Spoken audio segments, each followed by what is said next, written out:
Political tensions in Brazil came to a boiling point after hundreds of far-right protesters stormed government buildings in protest of the swearing-in of President Luiz Inacio Lula da Silva. Windows were smashed and buildings were vandalized as rioters defaced several of the country's most powerful government offices, including the Congressional Building, the Supreme Court, and the Presidential Palace. During the attack, rioters stacked furniture to create barricades against security personnel in protest of Lula da Silva's election win over far-right former President Bolsonaro late last year. At one point, protesters placed a flag that read intervention in front of the National Congress building, referring to calls to remove Lula da Silva from office. President Joe Biden condemned the political unrest, denouncing the attack as a, quote, assault on democracy. Several U.S. lawmakers also condemned the attack, likening the unrest to the January 6 riot that occurred just 2 years earlier, when a group of former President Donald Trump supporters breached the Capitol in an attempt to halt the certification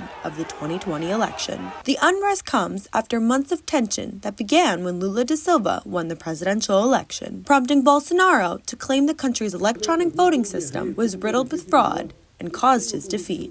That dissatisfaction intensified once Lula da Silva was sworn into office. A quaisquer ataques de extremistas que queiram sabotar e destruir nossa democracia. Lula da Silva has vowed to punish the hundreds of rioters who breached government buildings, calling the act barbaric.